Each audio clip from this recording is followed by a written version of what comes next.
Hello everybody and welcome. Today we're going to be looking at some post-colonial literature. Specifically, we're going to be looking at one of my favorite movies of all time, Indiana Jones and the Raiders of the Lost Ark. Before we get started, here's a little bit of background about the film. It was released in 1981, directed by Steven Spielberg, and written by George Lucas. The plot takes place during World War II and follows the journey of two archaeologists, Indiana Jones, played by Harrison Ford, and his friend Marion Ravenwood, played by Karen Allen, on their search for the Ark of the Covenant. The Ark of the Covenant was a biblical and archaeological relic that lore supposedly said whichever army held it was invincible, which is why the Nazis were after it and Indiana Jones had to find it first. Their search brought them to Cairo, Egypt, which is where our post-colonial study begins. This first clip we're going to look at is a scene of Jones and Marion when they first get to Cairo and they're just walking around the streets. I want us to look at the way the characters are dressed and how the Egyptians are portrayed versus how the Americans are portrayed. I'm surprised at you, Jones, talking that way about our baby. He's got your looks, too. And your brain. Oops. I noticed that. She's a smart little thing. Smart. Ah! Hey! Where are you going? She'll be all right. Have a date. Come on. Come on. Hey. Marion. Hey, what's this? It's a date. You eat them.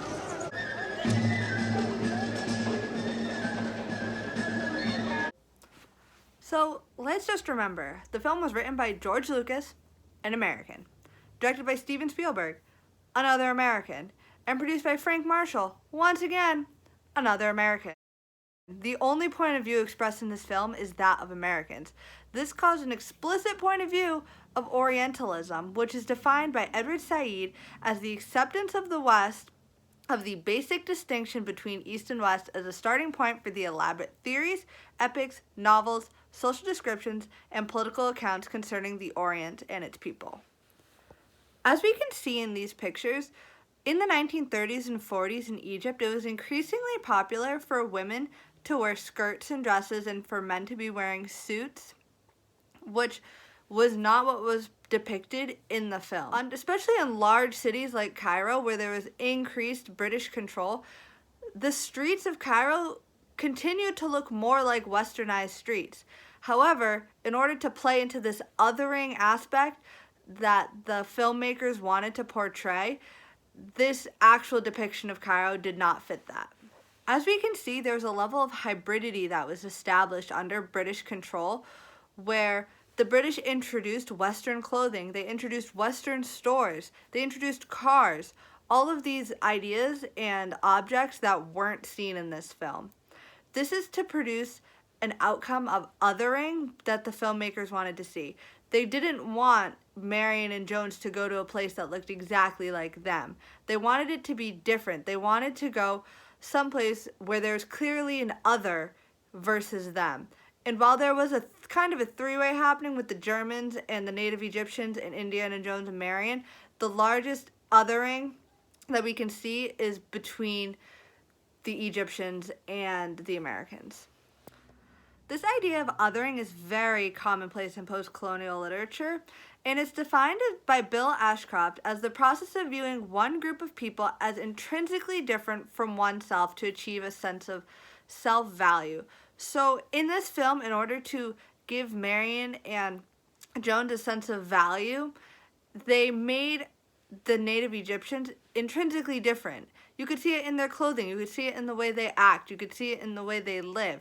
But in order, they created this sense of difference, so the viewer will identify more with Marion or with Jones than with the native Egyptians, because that's what the audience was looking for. We'll go into this one a little bit more later, but this othering concept also served to create a more exotic environment for Jones and Marion to explore, and especially in a film whose main plot point is that it's kind of like a scavenger hunt. It's supposed to be exotic and interesting and fun. The only way to create this atmosphere that they wanted was to make where they are intrinsically different from where they were, even if it's not necessarily correct.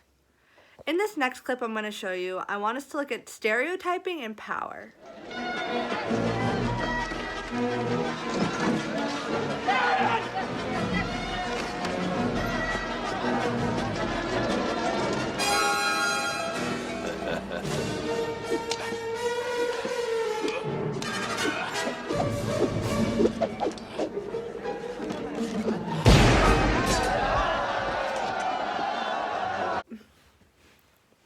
This is one of the most iconic scenes from the film. When you ask anybody about Raiders of the Lost Ark, this is one of these scenes that they think of. However, I want you to think about how the Arab men are portrayed. Have you ever seen them portrayed like this before? Just watch this clip to find out.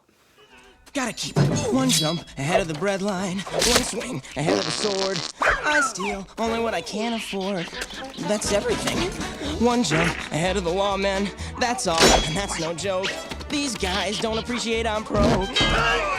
So, see that the way that Raiders of the Lost Ark portrays Arab men is one that is not uncommon in literature and other films, and it makes them fall under a, quote, single story. Chimamanda Adichie warned us about this type of stereotyping in her TED Talk, The Dangers of a Single Story. And when pop culture, like film and media and other post-colonial literature, portray a group of people as this one only version of themselves, it creates kind of like a cloud over them where it's the only way that they're stereotyped. So in this way, Egyptians are only stereotyped as swordsmen and violent, which is not correct. This scene portrays two different stereotypes of Arabs. One, that they are violent and dangerous, and two, that they're considered primitive and inferior. The scene especially solidifies the idea that Arabs are considered inferior and primitive because of the use of the sword. In Cairo, the Arab swordsman is considered one of the most feared and revered men in the entire city. However, when he goes to attempt to fight Indiana Jones, all it takes is one bullet from Jones's gun to take him out and show that essentially the white man is more powerful than the Arabs. This film also portrays Arabs as dangerous, but not only in a primitive sense, but also in a more modernized sense, because throughout the entire scene, whenever Arab was seen with a gun, it only solidified the idea that Arabs could be considered and are stereotyped as terrorists and dangerous, and they're the only people in the scene besides Jones himself who are seen using guns. As a whole, the film served to exoticize Egypt to make the film more attractive to viewers. The entire film was essentially a scavenger hunt for this Ark of the Covenant, and was a worldwide journey that Indiana Jones and Marion had to take in order to find it. The only way to really make this interesting and fun to viewers is to put them in the most uncomfortable and the most exotic situations that the film could. This film is fundamentally racist and stereotypical of the Egyptian population and took Cairo completely out of time and place for its historical accuracy in the 1930s and 40s. This is unfortunately a commonplace practice in post-colonial literature, especially in Hollywood, because it's all about money. The more exotic the place, the more interesting the plot, the more viewers and the more entertaining it is for people to go see it, and therefore the more money will be made. And unfortunately in post-colonial literature, especially now, money is everything no matter how people are portrayed.